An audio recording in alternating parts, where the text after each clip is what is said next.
지난 시간에 오늘도 야곱의 돌무더기라는 제목으로 말씀을 나누겠습니다. 어제 저는 파마를 했습니다. 태가 납니까? 오늘 여전도의 회원들 딸기잼 할 때 제가 살짝 들렸는데 아무도 저한테 파마하셨군요라고 아는 체를 안 하시대요. 그래서 그랬어? 지환아 하려고 그랬어. 끝나고 나서 아는 체 해줘. 그래서 이 파마를 내가 더 볶았어야 되나 이런 생각. 어제 저는 파마를 하고 아내는 염색을 하고. 근데 이제 이 미용하시는 분들이 저하고 아내하고 이제 서로 이렇게 이야기 주고받잖아요. 이야기 주고받는 걸 듣더니 두 분 말투가 너무 예쁘시다. 두 분의 이 말투가 이 선함이 뚝뚝 떨어진다고 그렇게 표현하시더라고요. 제 생전 처음 들어보는 표현이었습니다. 두 분의 말투 속에 선함이 뚝뚝 떨어진다. 야, 기분 좋대요? 여러분도 그렇게 생각하십니까? 저하고 아내하고 대화 나누는 거 뭘 들어보셨다고? 근데 제가 이제 목사라는 거 그분들도 알거든요. 목사는 정직해야 하지 않습니까? 그래서 그런 얘기를 하고 제 아내는 이제 머리 다 감았으니까 저쪽으로 갔고 저 혼자 남아있는데 제가 그분한테 그랬죠. 저희의 말투가 여기서의 말투와 집에서의 말투는 다릅니다. 저희 두 사람은 알고 보면 참 가증한 사람들입니다. 이렇게 이야기를 했더니 아주 깔깔대고 웃으시더라고요. 교회에서 우리 성도님들 만나면 제 말투가 굉장히 상냥해집니다. 이보다 더 선할 수가 없죠. 근데 집에 가면 왜 이런 선한 말투가 지속되지 않는지 모르겠습니다. 교회는 14년 전에 처음 이 교회를 개척할 때보다 정말 많이 커졌습니다. 교인들 수도 많이 늘었습니다. 교회가 커졌으니까 저의 인격도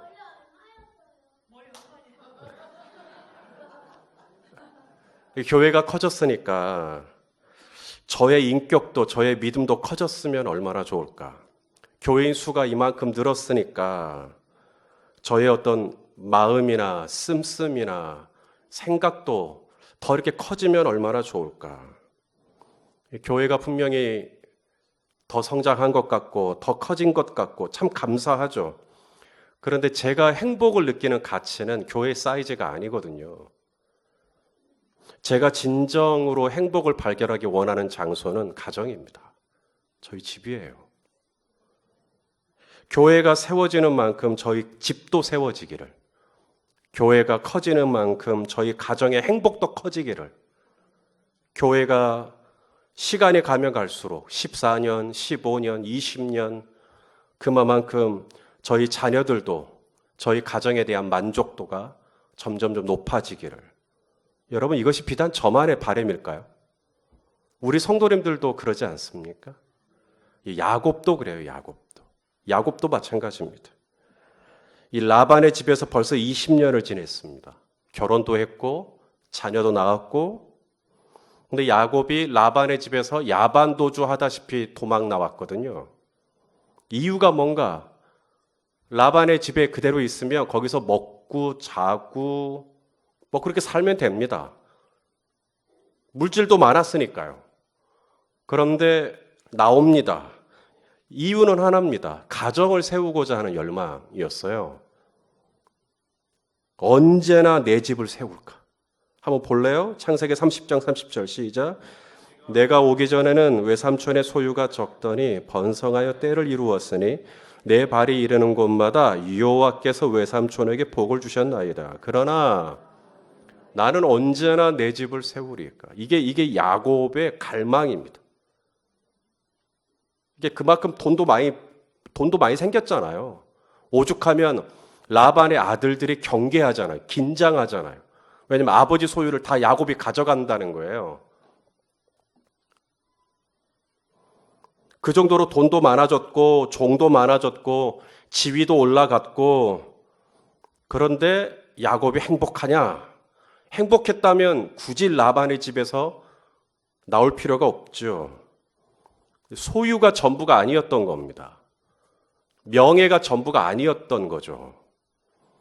오늘날 우리는 한 돈 많은 가정, 정말 지위가 높은 가정이 매일같이 뉴스에 오르내리는, 그분의 아내는 그 집에 대소사를 관장하는 집사의 뺨을 때리고, 아들은 뺑소니 사건을 벌써 2번이나 일으키고, 딸은 땅콩 껍질 안 까줬다고 비행기를 이륙을 지연시키고, 막내딸은 최근에 물컵을 사람에게 집어 던졌다죠.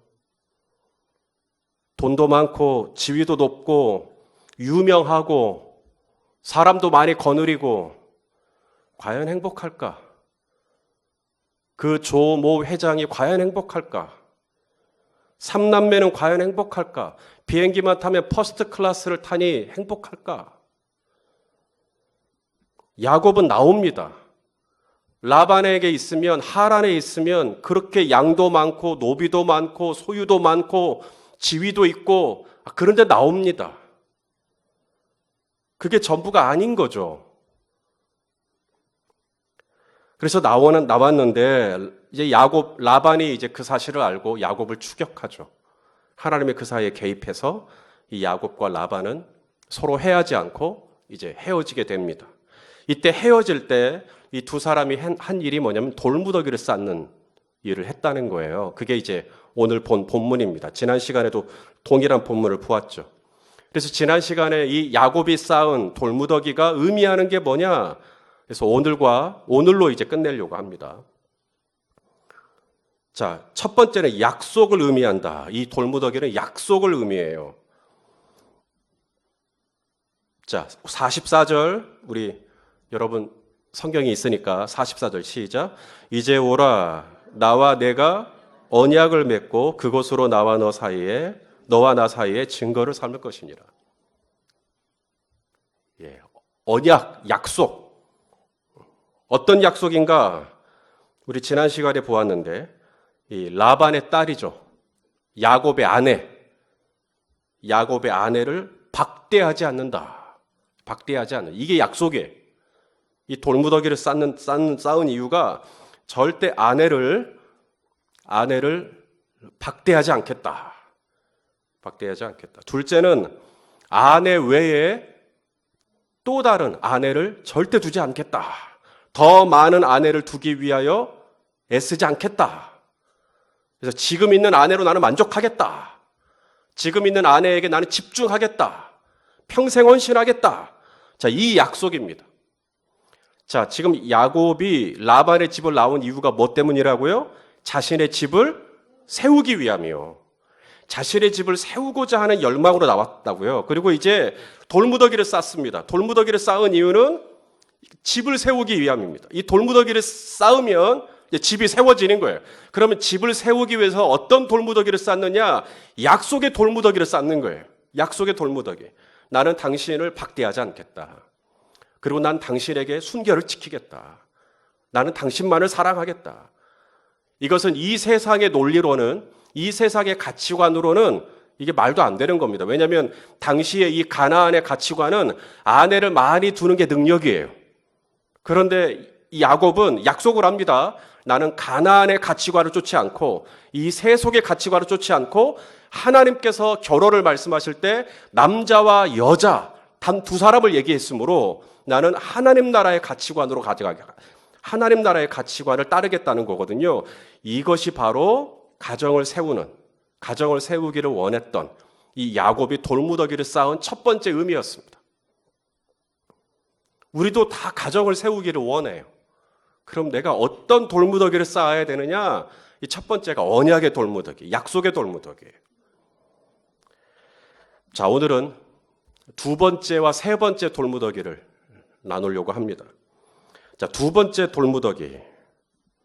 이 라반도 돌무더기를 쌓고 야곱도 돌무더기를 쌓는데 이게 서로 동기가 달라요.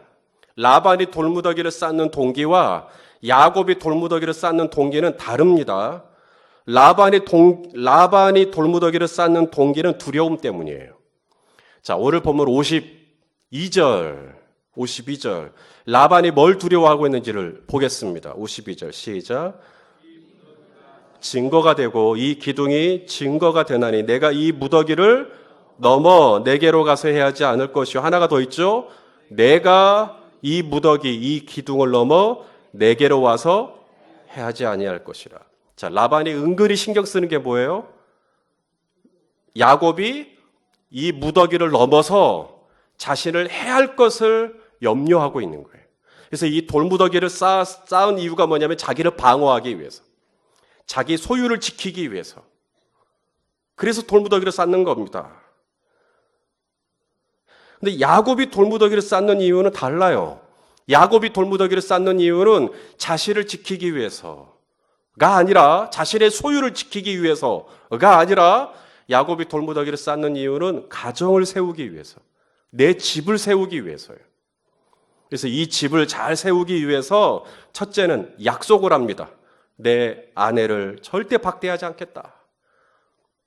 그리고 나는 하나님 나라의 가치관으로 이 가정을 세우겠다. 이런 약속을 하는 겁니다. 자, 두 번째 야곱이 쌓은 돌무더기가 뭐냐면 신앙의 돌무더기입니다. 믿음의 돌무더기죠. 신앙의 돌무더기. 자, 이 돌무더기를 쌓고 돌무더기를 부르는 이름이 서로 달라요. 라반이 돌무더기를 부르는 이름하고 야곱이 돌무더기를 부르는 이름이 서로 다릅니다. 47절. 자, 47절 읽어보죠. 시작. 라반은 그것을 여갈사하두다라 불렀고 야곱은 그것을 갈르엣이라 불렀으니. 자, 둘 다 뜻은 하나예요. 증거의 무더기. Witness pile. 증거의 무더기라는 뜻입니다. 둘 다 뜻은 같아요. 그런데 라반은 여갈사하두다, 아람어입니다. 아람어. 아람 사람이니까요. 아람어. 그런데 야곱은 히브리어로 쓴 겁니다. 히브리어. 갈르엣. 이게 다릅니다. 언어가 달라요. 자, 이 돌무더기를 쌓은 이유, 가정을 세우기 위해서라 그랬죠. 가정을 세우면서 야곱이 한 일이 뭐냐면 라반과 언어를 다르게 쓰기로 결정하는 거예요. 이제는 더 이상 라반의 언어를 쓰지 않기로 결정한 겁니다. 20년 동안 라반의 집에 있었잖아요.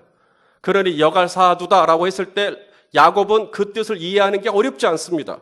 20년 동안 그 땅에 살았으니 아람어가 익숙하죠. 그런데 자기는 이제 라반의 집을 떠나오면서 더 이상 하란에 있지 않기로, 그리고 나는 가나안으로 돌아가기로 결정하면서 야곱이 한 게 뭐냐면 나는 이제 삼촌의 언어를 따라가지 않기로 결정하는 거예요. 그래서 삼촌이 이걸 여갈사하두다라고 부르자. 아니요, 삼촌. 저는 여갈사하두다라고 부르지 않겠습니다. 그러면 저는 갈르엣이라고 부르겠습니다. 히브리어로 저는 부르겠습니다.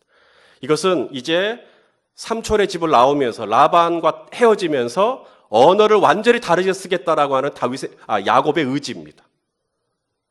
야곱은 돌무더기를 쌓으면서 한 가지 꿈꿉니다.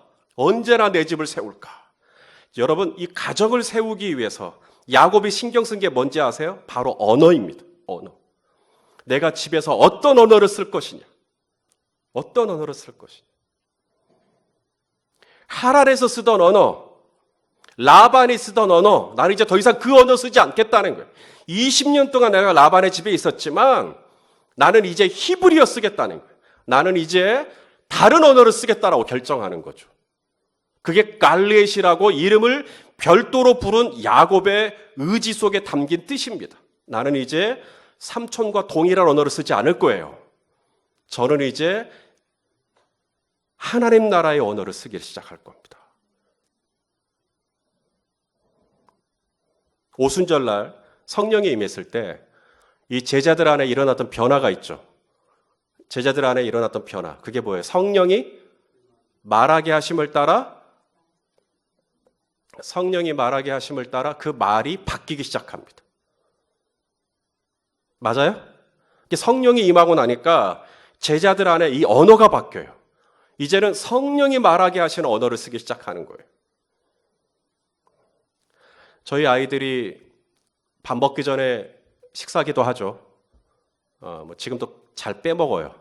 그냥 밥부터 먼저 먹어버려요. 그러면 기도해야지라고 이렇게 이야기는 합니다. 그러면 먹다가 기도를 합니다.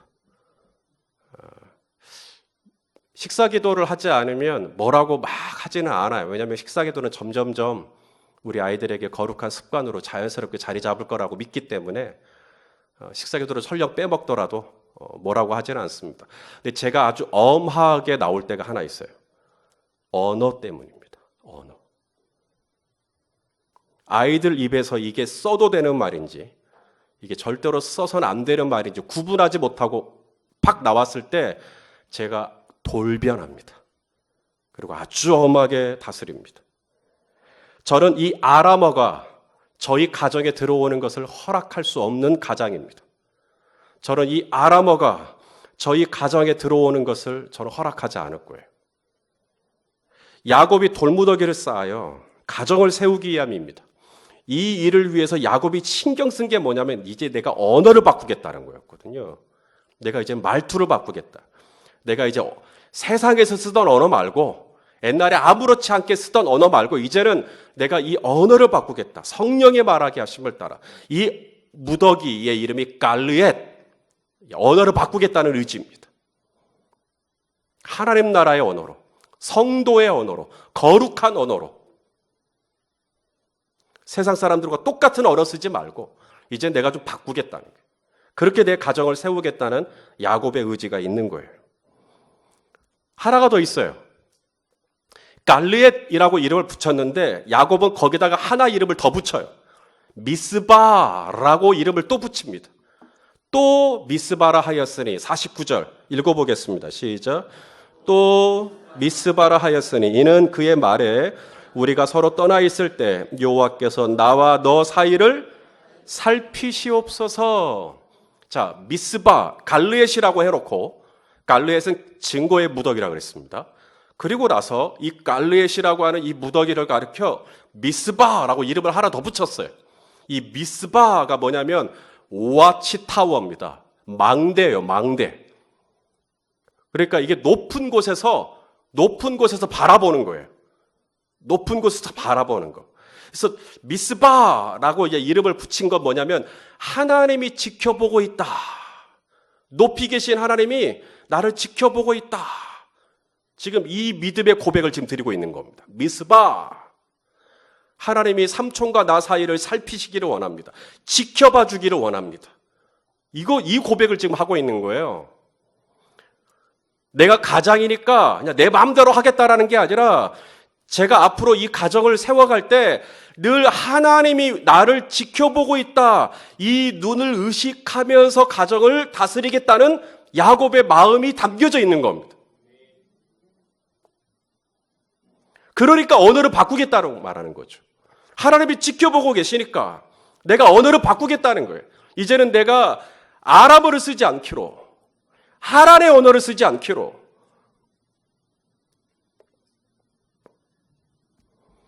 요사이 예능 프로그램, 우리 성도님들은 워낙에 말씀하고 기도만 보니까, 기도만 하니까 뭐 예능 프로그램 얘기하면 완전히 저를 세속적인 목사로 보실까봐 염려가 되는데, 예능 프로그램 보면 옛날같이 스튜디오에 나와서 이렇게 말리 얘기하는 게 아니라 다 어떻게 해요? 집안 곳곳에다 카메라 다 설치하고, 맞아요? 집안 곳곳에다가 카메라 설치하고, 심지어 자동차 안에다가도 카메라 다 설치해가지고 관찰을 하는 겁니다. 관찰형 예능.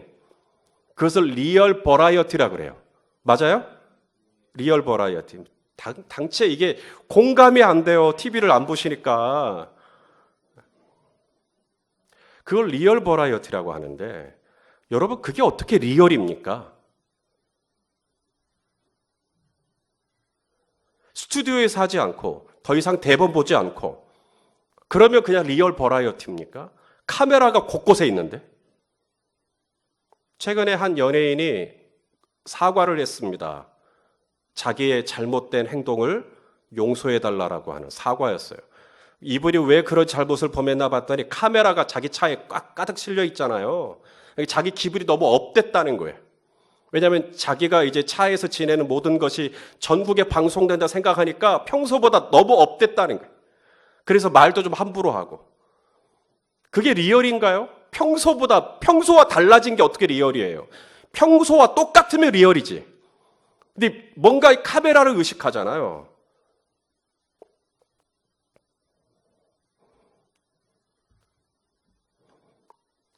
카메라만 설치해도 표적이 바뀝니다.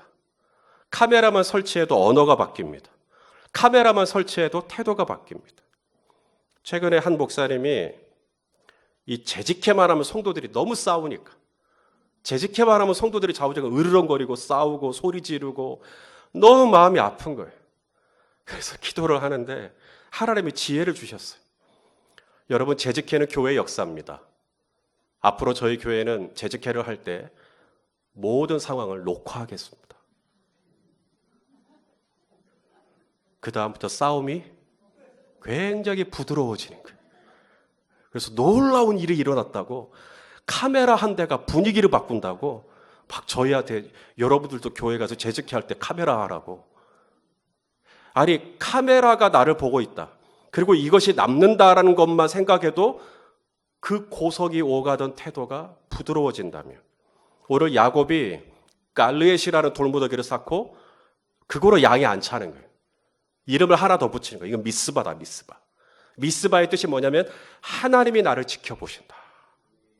앞으로 내 가정을 세울 때 나는 항상 하나님이 나를 지켜보신다, 이런 마음 가지고 이 가정을 세워야겠다는 거예요. 얼마나 아름다운 믿음의 표현입니까? 그냥 나는 내 생각대로, 내 충동대로, 내 하고 싶은 대로 살지 않고 하나님이 항상 나를 지켜보신다, 이런 마음 가지고 하면 그 가정이 얼마나 아름답게 세워지겠어요. 제가 방을 잘 안 치웠어요. 제 어머님은 제가 언제 변했냐, 군대 가서 변했대요. 치우는 게. 근데 막 거의 그냥 뱀 허물 벗듯이 그냥 바지 따로, 양말 따로, 상의 따로, 막 이불도 치우지도 않고 뭐 이렇게 그냥 난장판으로 살았어요. 뭐 그럴 때면 학교 갔다 오면 저희 어머님이 침대도 다 정리해 놓고 옷도 잘 걸어 놓고, 저는 그것이 그냥 당연한 줄 알았는데, 제 아버님이 이제 고등학생이라 됐으니 방 정리는 내가 좀 해야 될 것 같은데 워낙에 안 하니까. 근데 저희 아버님이 워낙에 점잖으신 분이지 않습니까? 저희 아버님이 저한테 불러서 따로 이렇게 뭐라고 훈계를 한 게 아니고요. 제가 이제 어느 날 이제 학교 갔다 와서 제 방문을 딱 열려고 하는데 제 방문 앞에 포스트잇 한 장 붙어 있는 거예요.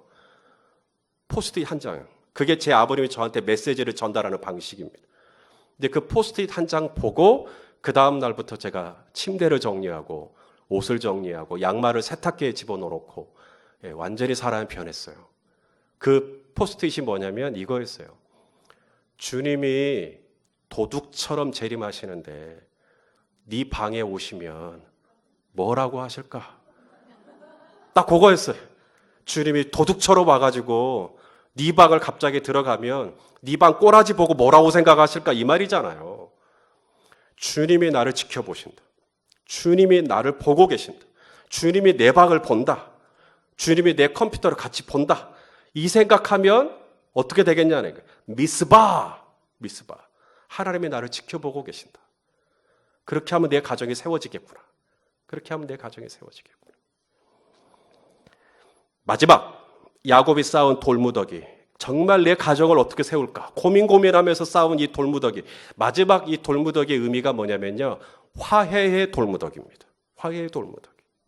이 라반과 야곱이 이 돌무더기를 쌓고 놀랍게 같이 밥을 먹어요. 자, 54절, 오늘 본문이 끝나는 54절, 55절 읽어보겠습니다. 시작. 야곱이 또 산에서 제사를 드리고 형제들을 불러 떡을 먹이니 그들이 떡을 먹고 산에서 밥을 지내고, 라반이 아침에 일찍 일어나 손자들과 딸들에게 입맞추며 그들에게 축복하고 떠나 고향으로 돌아갔더라. 자, 야곱과 라반이 서로 뭐 하고 있어요? 떡을 먹어요. 같이 밥을 먹어요. 그리고 55절에서는 라반이 야곱을 어떻게 하고 있죠? 야곱의 딸들과 야곱의 아들들을 다 축복하고 있죠. 보이죠? 보이시잖아요. 여러분, 우리 가정이 이런 돌무더기, 화해의 돌무더기, 화목의 돌무더기를 쌓을 수 있다면 얼마나 좋을까요? 이 야곱과 라반, 이 두 사람 사이가 어때요? 이 두 사람이 서로 겸상하면서 밥을 먹을 수 있는, 그게 가능하기나 한 사이냐고요. 라반이 야곱을 속인 게 몇 번? 예? 10번 이상 있잖아요. 라반이 야곱을 속인 게 10번 이상이라고요. 두 사람, 이 야곱 때문에, 아니, 라반 때문에 야곱이 잠을 못 잔 게 뭐 며칠이고, 이 라반 때문에 야곱이 돈을 잃은 게 얼마고, 라반 때문에 이 야곱이 소가리를 한 게 얼마나 되고, 다른 사람은 다 먹어도 절대로 함께 먹을 수 없는 사이, 라반과 야곱이죠. 원수와 원수니까요. 그런데 오늘 이 돌무더기를 쌓습니다. 돌무더기를 쌓고 둘이 함께 떡을 먹어요. 그리고 축복을 합니다. 라반은 야곱을 축복을 해요. 우리 가정을 세우려고 한다면 물어볼까요? 우리 성도님들도 가정을 잘 세우기를 원하십니까? 정말 우리 가정이 아름답게 세워지려고 할 때 정말 중요한 가치가 뭔가? 바로 용서예요. 용서. 용서가 없이 어떻게 세워져요? 자, 약속을 잘 지킨다. 이제 말씀을 정리합니다. 약속을 잘 지킨다. 박대하지 않겠다. 박대하지 않겠다. 그리고 나는 순결을 지키겠다. 그리고 나는 하나님 나라의 원칙으로, 하나님 나라의 말씀대로 나는 살아보겠다. 이런 약속을 지킨다면 정말 그 가정이 아름답게 세워질 거예요. 또 믿음의 돌무더기를 쌓는다는 거예요. 믿음의 돌무더기. 나는 하나님 나라의 언어를 쓰겠다 이제. 정말 나는 이 언어를 바꾸겠다. 나는 더 이상 우리 가정에 이 아람어가 들어오는 걸 나를 허용하지 않겠다. 그리고 나는 늘 하나님이 나를 지켜보신다. 이 마음 가지고 이 가정을 세우겠다. 이런 믿음을 가진다면 정말 아름답게 가정이 세워질 겁니다. 그런데 성도 여러분, 제 아무리 약속의 돌무더기를 잘 쌓고 제 아무리 이 믿음의 돌무더기를 잘 쌓아도 용서의 돌무더기가 없다면 이건 말짱 도루묵입니다. 용서가 없는데, 허물을 덮어주는 게 없는데, 여러분 돌무더기를 쌓는 일이 쉬운 일일까요? 제가 미처 사진을 여러분에게 보여드리지 못하지만 이 이스라엘에 가면 지금도 돌무더기가 곳곳에 쌓여 있습니다. 이 돌무더기를 보면 이 돌이 이 작은 돌로 이렇게 세우는 그런 수준이 아닙니다. 저희가 이렇게 산에 갈 때 절 가까이에 가면 이렇게 돌멩이 몇 개가 이렇게 쌓여 그런 수준이 아닙니다. 이게 커다란 돌 가지고 제단을 만들듯이 그렇게 기둥을 만들었다니까요. 그렇게 크게 만드는 겁니다. 그 돌을 그렇게 쌓을 때 그게 쉬웠겠냐는 거예요. 큰 돌, 무거운 돌, 묵직한 돌을 옮길 때 얼마나 힘들었을까요? 또 그 돌을 들어 올리기가 얼마나 버거웠을까요?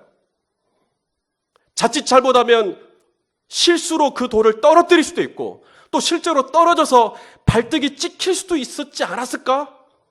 또 그 돌을 옮기는 과정 속에서 어떤 팔꿈치가 상한다든지 몸에 어떤 상처가 나든지 혹은 잘 쌓았는데 바람이 훅 하고 불더니만 그냥 무더기가 훅 넘어져서 다시 쌓아야 되는 일이 있을 수도 있겠죠. 또 잘 쌓았다고 생각했는데 알고 보니까 균형이 잘 맞지 않아서 마지막 돌 하나 올렸는데 와르르 무너져 버리는, 순식간에 무너져 버려. 그래서 또 다시 쌓아야 되는. 저는 이 돌무더기 쌓는 것이 시간적으로도 물리적으로도 쉽지 않았을 거라고 생각해요. 그런데 야곱은 이 돌무더기를 쌓는 걸 포기하지 않습니다. 야곱에게 돌무더기를 쌓는 건 이건 내 가정을 세우는, 내 집을 세우는. 제 주변에 목사님들이 참 많습니다. 최근에도 몇몇 목사님들과 만나는 자리가 있었습니다. 한 선배 목사님이 거기 계셨습니다. 나름 큰 교회를 목회하시는 분이십니다. 그분이 이런 말씀을 하셨습니다. 이분이 처음 그런 말을 한 게 아니고요. 지금 이런 생각들이 우리 목회자들 사이에 대체로 많습니다. 이 선배 목사님이 이렇게 얘기하셨습니다. 교회가 성장하기를 원한다면 목회자가 피를 흘려야 된다. 하나님은 교회의 성장을 위하여 목회자의 피값을 요구하신다. 이렇게 생각하시는 분들이 많다니까요. 그분이 처음으로 한 얘기가 아닙니다. 죽을 똥 살 똥 피를 토하는 심정으로 목회를 해야 교회가 성장한다. 본인이 또 그렇게 하셨고요. 저도 그러고 보니까 몇 년 전에 피를 토한 적이 있습니다. 피를 토한 게 아니고요. 그냥 기침을 했는데 피가 나왔어요. 결핵이었습니다. 그럼 제가 이렇게 피를 토한 적이 있으니까 연립회대교회가 이만큼 됐다는 얘기인가? 많은 목사님들이 목회자의 핏값을 얘기합니다. 그런데요, 이 목회자의 핏값 안에는 목회자만의 핏값이 아닙니다. 거기에 반드시 들어가 있는 또 다른 핏값이 있는데 바로 가정의 핏값입니다. 가정을 희생시켜요. 저는 밤이면 교회에 와서 잠을 잤어요. 집에서 거의 잠을 자지 않았습니다. 아침부터 저녁까지 신방을 했습니다. 집에서 쌍둥이들하고 거의 밥을 먹지 못했습니다. 저녁에 되어 교회 오기 위해서 옷을 챙겨 입으면 아직 어린 이 쌍둥이들이 제 바지 자랑이를 잡고 울었습니다. 오늘은 가지 말라고. 그래도 저를 뿌리치고 교회에 왔어요. 그렇게 목회하는 것이 옳다고 생각을 했어요. 목회를 하려면 이 정도는 해야 된다고 생각을 했어요. 요사이는 그렇게 하지 않습니다. 이제는 부교육자들이 넉넉해져서 그만큼 제가 할 수고를 덜어주기 때문이기도 하지만 그렇게 사는 것이 옳았던 것이 아니라는 것을 제가 깨달았기 때문입니다. 저를 교회가 성장하는 것에 목을 매는 목사가 아닙니다. 혹 우리 성도님들이 저를 그렇게 보셨다면 잘못 본 겁니다. 저의 관심은 교회의 성장이 아니라 교회의 성숙입니다. 교회 사이즈가 아니라 교회의 건강이죠. 저하고 아내하고 병들어 있는데 교회가 커지면 그게 무슨 의미가 됩니까? 우리 아이들과 저녁에 찌개 하나 끓여놓고 밥 나눌 시간도 없는데 교인이 늘어나는 것이 저에게 무슨 행복을 주겠습니까? 물론 우리 성도님들이 하루 종일 일하시고 밤밖에 시간이 없기 때문에 밤에 신방을 요청하시면 갈 겁니다. 새가족 신방이 됐든 유고 신방이 됐든 저녁에 만나기를 원한다면 시간을 내서 갈 겁니다. 그런데 성도 여러분, 지금도 잘 배려해주고 계시지만 부탁드리겠습니다. 저희 교육자들도 밤이면 집에서 차분하게 옷 갈아입고 찌개 먹을 수 있도록 배려해 주시면 감사하겠습니다. 신방을 정말 받기를 원한다면 한 달에 한 번 정도 반차 내지는 월차를 내셔서 신방을 요청해 주세요.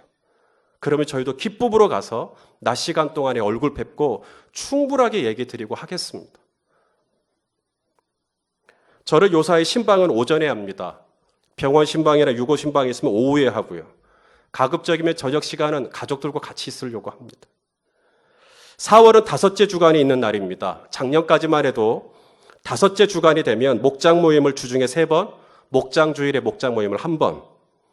근데 올해부터는 넷째 주가 있던 다섯째 주가 있던 한 달에 주중에 목장 모임은 2번만, 목장 주일에 1번만 하도록 했습니다. 왜요? 일주일 중에 하루, 금요일 저녁, 누군가는 이것을 불금이라 하더이다. 불타는 금요일.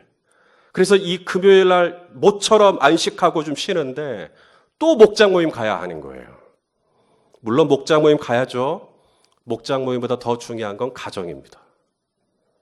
한 달에 3번이니까 상반기 12번, 하반기 12번, 24번 모일 수 있어요. 하지만 제가 목자들에게 교육하면서 그랬습니다. 상반기에 10번, 하반기에 10번만 하시라고. 그럼 2번은 빠지겠죠? 예, 2번 빼도 괜찮아요. 2번은 목장원들과 상의하에 2번은 그냥 빼도 괜찮습니다. 그럼 2번 빠지는 사이 뭐 하면 좋을까요? 가족들하고 같이 외식하면 됩니다. 같이 밥 먹고 영화 보고 놀면 돼요. 여갈 쌓아두다. 아니요, 여갈 쌓아두다 말고 갈르엣에 돌무더기를 쌓는 저와 여러분 되시기를 바랍니다. 이 교회에서 신앙생활할 때 가장 중요한 건 여러분의 가정입니다. 언제나 내 집을 세우리까. 가정이 세워지지 않았는데 교회가 평안한 것이 무슨 축복이겠습니까? 돈이 아무리 많아도 가족이 세워지지 않는다면, 몸이 아무리 건강해도 가족이 세워지지 않는다면, 하나님이 천지를 창조하고 최초로 세운 조직이 있어요. 최초로 세운 축복하신 공동체가 있어요. 바로 아담과 하와를 결혼시키는 것이었습니다. 가정이었습니다. 하나님의 이 피 끓는 가슴, 거기는 가정이 있어요. 사랑하는 여러분, 아담과 하와에게 하나님은 건축을 짓고 교회 세우라고 하지 않았어요. 눈에 보이는 교회보다 더 중요한 건 가정이라는 교회이기 때문에 그렇습니다. 서로 언약으로 맺어지는 가정, 서로 믿음으로 돈독해지는 가정, 서로 허물을 덮어주고 용서해주고 화해하고 같이 떡을 먹고 서로 축복해주는 가정, 이것이 성경이 우리에게 말하고 있는 가정입니다. 여러분, 이런 가정 세우는 저와 여러분 될 수 있기를 주님의 이름으로 축원합니다.